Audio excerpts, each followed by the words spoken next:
Good morning, Pastor Brian here. Thanks for joining me today as we continue to read a psalm a day. Today's Psalm 108. I'll be reading from the Common English Bible as I do. And let's take a look at this psalm. My heart is unwavering, God. I will sing and make music. Yes, with my whole being. Wake up, harp and lyre. I will wake the dawn itself. I will give thanks to you, Lord, among all the peoples. I will make music to you among the nations. Because your faithful love is higher than heaven. Your faithfulness reaches the clouds. Exalt yourself, God, higher than heaven. Let your glory be over all the earth. Save me by your power and answer me so that the people you love might be rescued. God has spoken in his sanctuary. I will celebrate as I divide up Shechem and portions of the Succoth Valley. Gilead is mine, Manasseh is mine, Ephraim is my helmet, Judah is my scepter. But Moab is my washbowl. I'll throw my shoe at Edom. I'll shout in triumph over Philistia. I wish someone would bring me a fortified city. I wish someone would lead me to Edom. But you have rejected us, God, haven't you? You, God, no longer accompany our armies. Give us a help against the enemy. Human help is worthless. With God we will triumph. God is the one who trample our adversaries.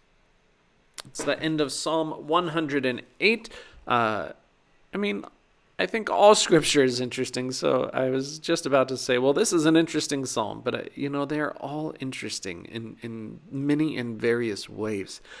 And one of the things that, just to kind of break this psalm down a little bit, we see at the very beginning the psalmist praising God and recognizing all that God has done. And then we get this next middle section in verses 7 through 10.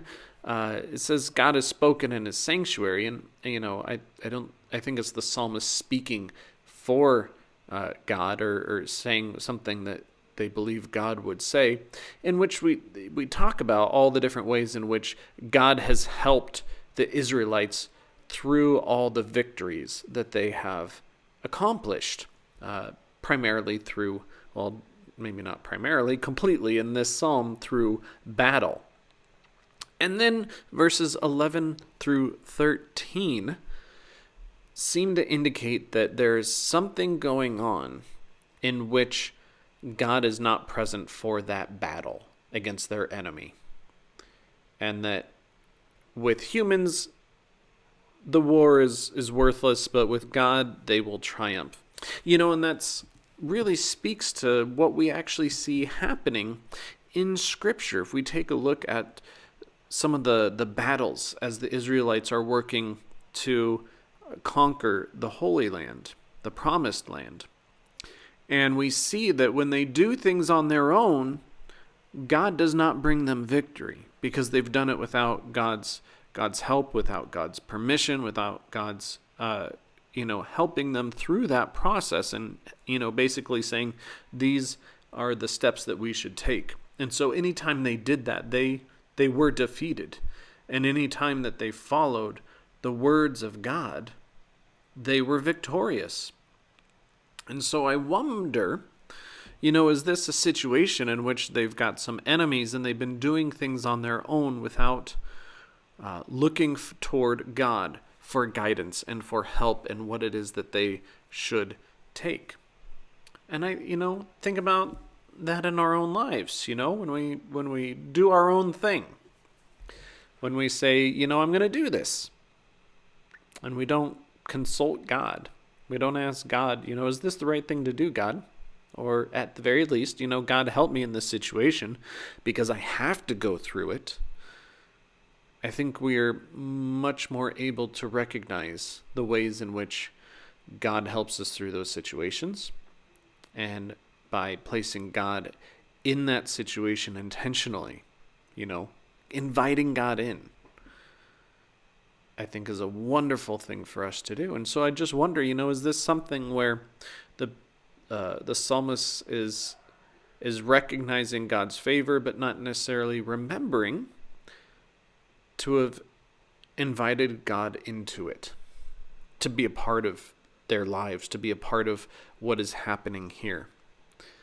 And so today, think about how to invite God into your life, into your circumstances, into your situations that you're going through, and see how maybe that might affect the way in which that entire situation plays out.